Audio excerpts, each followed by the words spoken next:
Clipping, Dead Channel Sky, album review, let's chat about it. Hey friends, what's going on? John here from What's Spinning, here tonight to chat about this latest record from experimental hip-hop trio. And since the mid-2010s, they've been dropping music, and I'm gonna be real with y'all, I'm gonna be upfront with y'all. As far as the experimental and noisier side of hip-hop, it did take me quite some time to really appreciate Clipping's music. I thought their debut mixtape, Mid-City, I thought it was okay at best. Tracks like Bout That and Get It were okay, and Daveed Diggs' performances throughout the thing were often electrifying, very hyped. But I thought that the noisy beats were a little one note, and I thought this thing was bloated. And they only blew up from there. A lot of people, when it was released, pushed their self-titled full-length debut my way. And it was a little bit better of a record, I thought.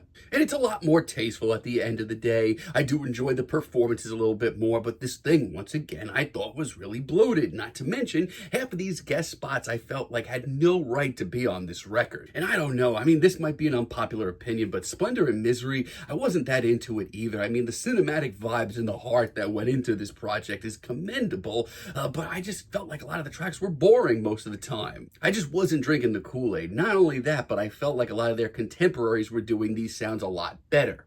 Now, I will say this, their turn for the horrorcore in 2019 did catch me off guard. 2019's There Existed an Addiction to Blood. This thing was like flipping a damn light switch for me. The intense drama, the mystique, the suspense, the visceral lyrics, they were all hypnotizing to me.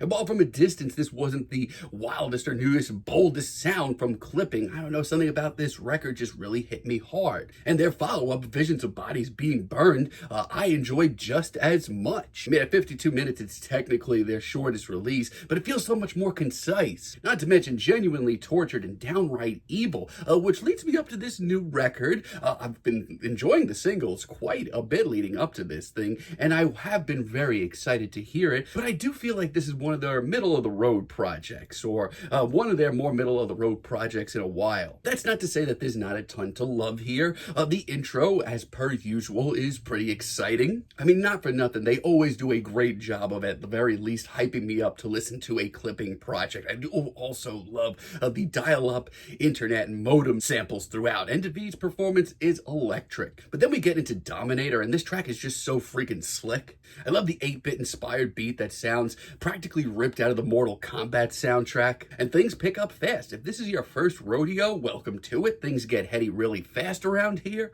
but this track is pretty freaking hyped. It gets things cooking. It gets me amped up, and it certainly makes me want to listen to more. Change the channel. I've loved this track since it dropped as a single. For me, I've always enjoyed when Clipping kind of get right to the point, and that's what we get here. Look no further. This whole track is pretty damn explosive, especially the beat. And Daveed's performance, it just feels like he's had this bottled up since the last Clipping project, ready to explode. The synthy hook is great, and I love the futuristic production. Really do enjoy this track. Run It may be a little bit more on the rails, but I do mean that in the best way. This beat is slick. Daveed on his verse here sounds so comfortable, and honestly, he just sounds so effortlessly cool in environments like this. It's a hypnotic cut that's fueled by intense beats, even more intense bars. And while this album overall maybe not be as spooky as their last two projects, it does have a very dystopian, almost Black Mirror-esque vibe to it. The track also has a serious swagger that cannot be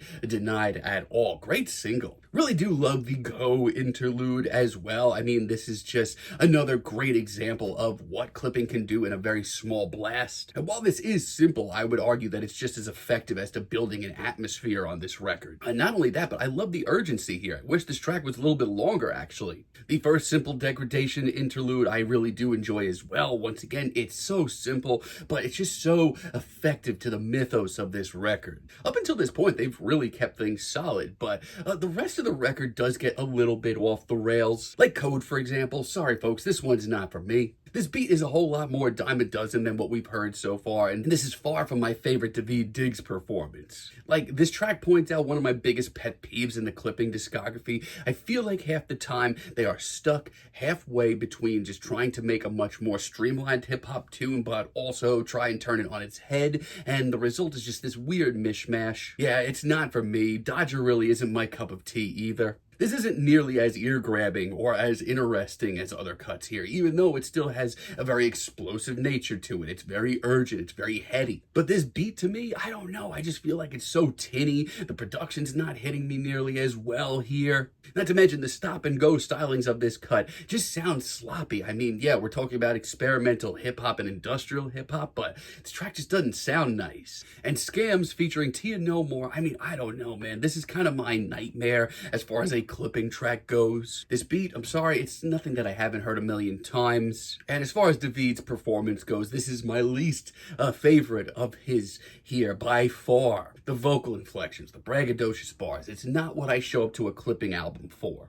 And Tia No More's feature, I mean, I'm sorry, but of all the features on this record, she sounds the most out of place. Even the production falls apart here. It's just not good, folks. The From Bright Bodies interlude here, it's one of the least interesting. It really didn't need to show up to the dance, nor did Polaroids. I mean, the pieces are here to an extent. The production is okay, and David's performance is decent. But this beat is just so grating, and because of that, this 4-minute track feels like a 16-minute track. In the End You Called interlude late into the record, once again, just really didn't need to be here. So it's certainly not the best thing that clipping has done lately, but still, there's a lot of really great material still to come here. It's a pretty middle-of-the-road album from them. Like the Malleus interlude with Nels Cline, honestly, it's a pretty decent one. I actually really love the noisy guitars railing out of reach. Keep Pushing's pretty great too. Love this since it dropped as a single. The woozy beat is so sharp, and David just sounds at his most focused. It's got a hell of a groove too. This track is real slick. And yeah, I do wish that it was a little bit heavier, but I do enjoy the message of this cut quite a bit. Mood Organ might be my favorite deep cut here. David's performance here is absolutely mesmerizing, and from a beat and production standpoint, this is an absolute highlight. The second simple Degradation interlude that we get is also pretty tasteful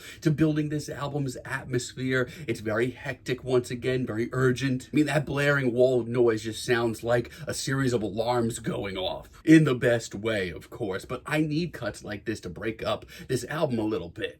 Really loved Madcap as well. It's one of the shortest, sweetest, and most confident cuts of the bunch. I mean, sometimes on clipping records, everything falls into place perfectly and they just all come off so effortlessly cool, and that's what we get here. Really loved Mirrorshades Part 2 as well. This one features Cartel Madras, and honestly, this one's too good. It could have been a single. The beat, the sampling, the glitchy production, everything about this cut is wild. Cartel's performance on this track, honestly, it's one of the best features here. She brings a swagger to this cut that I didn't know that it even needed. It's one of the more commanding cuts as well, and just as punchy. While not lyrically as punchy as other cuts here, it is still a major standout. And while this record has been a little all over the place for my liking, we do get Welcome Home Warrior featuring Aesop Rock late in this record. This is a nasty, gnarly, underground rap heater with some of the most interesting production on this entire thing. The bluesy riff is really cool. David just sounds at his most confident,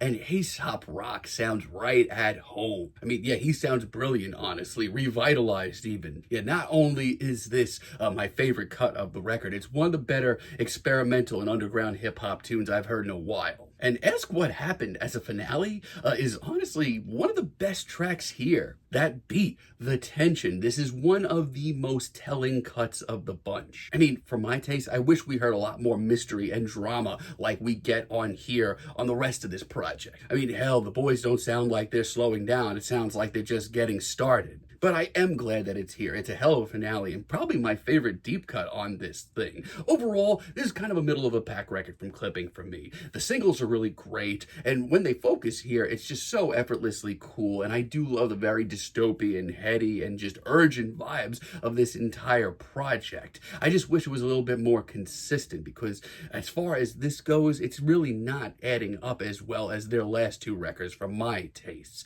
There's some seriously uninteresting tracks in here that just get awkward, and some of the interludes should have been left at home, but there is still a lot, and I mean a lot of really great material here still. I'm feeling a decent 6 on this record, but let me know what you all think down below. If you liked the video, be sure to give us a like, give us a subscribe, and let me know down below what you would like for me to chat about in the future. And until next time, have a great day, friends.